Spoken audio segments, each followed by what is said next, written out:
पाखरब तुहार हम गंगा जल से भोग लगाए बतुहार मीठा मीठा फल से।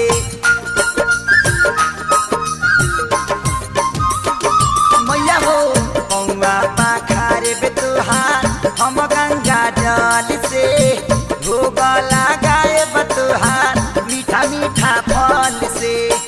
रहब तहरनी यारवा ना लागी हमरा डरवा ना लागी हमरा डरवा नु हो ए मैया